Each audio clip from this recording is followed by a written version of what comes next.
It's gone through it. It's gone through it, and it's continually going through it until it reaches the numbers that they desire.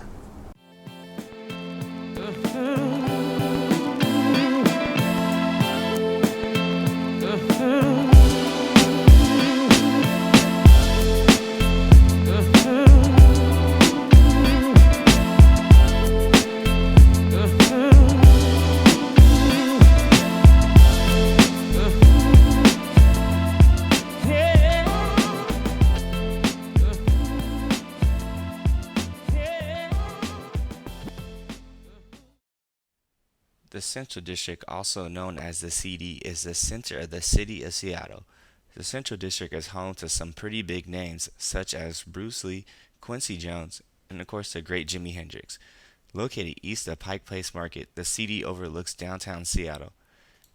In this neighborhood, we can find well-known businesses like Starbucks, Ezel's Chicken, along with other known institutions like Garfield High School, Swedish Hospital, Seattle University, and Harborview Medical Center that make this neighborhood resourceful and convenient.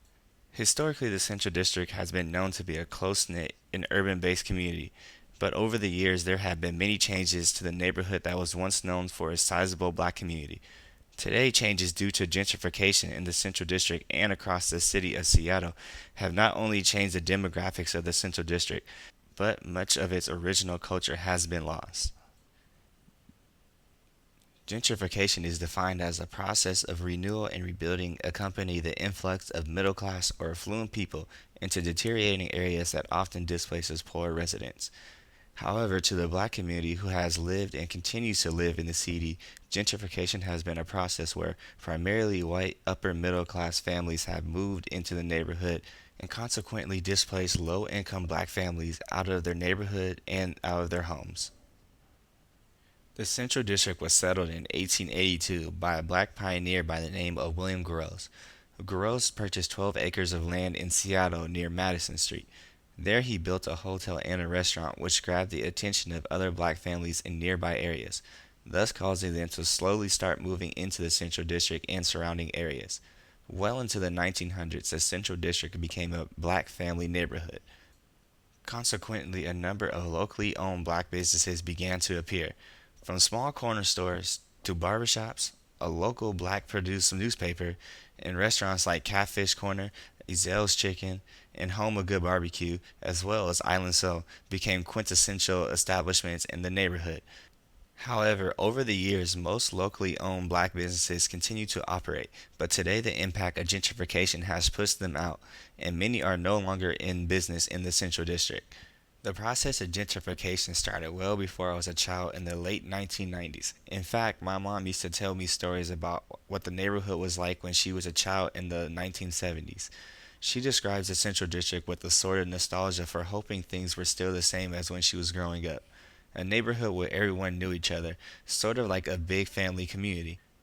My mother and other family members told me that they began to feel the effects of gentrification in the 70s when they were children. The city of Seattle began to enforce some changes in the CD in order to diversify the neighborhood. For instance, my mom and my aunt, who used to attend elementary schools within the CD, were forced to go to schools at the outskirts of the neighborhood in order to allow non-black kids into the schools within the confines of the Central District. In the 1970s, the city of Seattle started a busing system that was meant to integrate the city's schools due to the civil rights.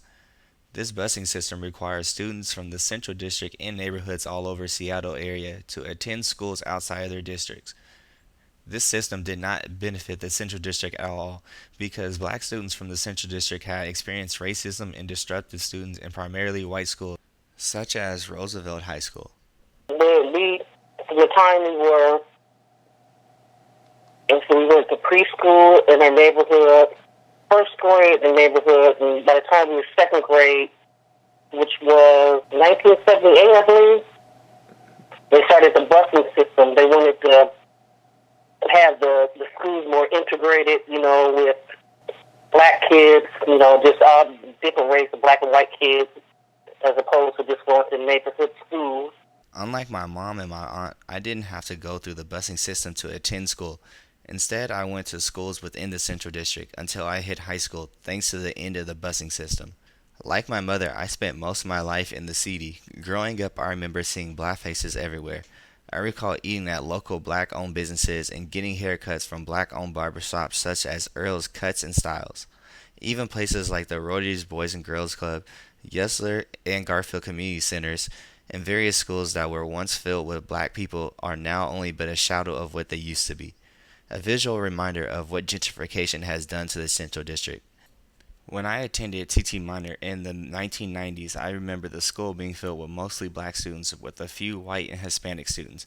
However, by the time I reached third grade, most of my friends began to attend different schools at the outskirts of the city, and more white students began to attend TT Minor. TT Minor used to be so primarily black that I remember how there were after-school programs geared towards black students. Once I left TT Minor, I attended Madrona K through 8, which was so primarily black that I recall singing the national anthem, which was followed by the singing of the black national anthem called Lift Every Voice, a song about everyone coming together in harmony to overcome all the injustice that has been done to the black community. Lift every voice and sing till earth and heaven ring, ring with the harmonies of liberty. Let our rejoicing rise high as the listening skies. Let it resound loud as the rolling sea. By the time I reached the 8th grade in the early 2000s, no longer did we sing Lift Every Voice. This was mainly due to the fact that black students were no longer the majority at the once predominantly black school. My cousin Lori grew up in the Central District like my mother in the 1970s. She recalls what it used to be like before it was filled with white residents. Despite the changes, she continues to live in the city. Growing up in the city, you had black families, you had black businesses, you had areas where you knew everybody knew everybody. You know, you knew who lived on your block. You knew what stores were owned by the people. You knew the owners. You knew. As a kid, you could go from the city all the way down to Lake Washington, all the way up to almost downtown Seattle, and it was a black community. Oh, wow. Now, you have people, other races moving in, which is fine, but there's no community. The black businesses are gone with the gentrification and the new generation of people that are moving in. You don't see the respect. You don't see the community that used to be here. For all his life, my Uncle Teddy has lived in the city. He owns a restaurant called Island Soul. This restaurant was well known in the neighborhood. However, the impact of gentrification has caused him to lose a great deal of black clientele who often frequent the restaurant. Today, Island Soul has relocated to the Columbia City, which is south of the Central District. Basically relocated because of gentrification, or if it was more financial. I think it was more financial based. I can't say that because I know why Catfish Corner's gone. Even our own restaurant that was a block right here is now in Columbia City. We went where traffic. Right. We went for more volume. Because in this community, it was because it's all houses. I was a standalone destination restaurant, which was fine, but you were limited. So. My Uncle Truth has always been involved with the black community in the Central District. He is always educating me and my cousins on black history and what is the cause for most of the issues that the black community faces today. Although he has never had a business over in the city, he claims that the city has already been gentrified. The city has done many things such as create laws that have made it easier for the black community to decrease its numbers within the Central District. You saw a lot more people of color in the central area than you do now. Just walking and talking and playing at the park and things of that nature. It was more of a community. In the central area, there was a law that was passed by Mayor Norm Rice called the loitering law.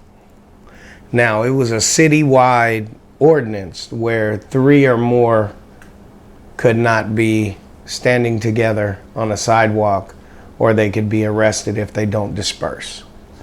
And that was only enforced in the central area, only in the East Precinct. And the East Precinct covered the central area, Capitol Hill. And so when you look at the central area being predominantly the African American community, the design was to stop allowing black youth, from congregating together with 3 or more individuals on the sidewalk or the street. Without a doubt, the city is changing. In this neighborhood, I have begun to see more and more white residents occupy the neighborhood. I see them living a very carefree life, walking their dogs on the street, and I wonder whether people care or think about the embedded black history of this neighborhood, or whether they know that the homes they live in used to be occupied by black families. The effects of gentrification have not only pushed out black residents, but have also changed the demographics of the neighborhood, raised the standards of costing of living as well. Today you see new condos being built in the city, and so the gap between the mainly low-income black families and the middle upper class white families continue to widen. It's very unfortunate that the historically black neighborhood is no longer true to its original black roots. Instead, it has been divided up in order to make room for middle upper class white residents to move in. The wonderful people that once lived in the Central District and who have a deep history within the neighborhood no longer recognize the Central District for what it actually is: a neighborhood full of black excellence, rich culture, and a wonderful history. Hashtag no more gentrification.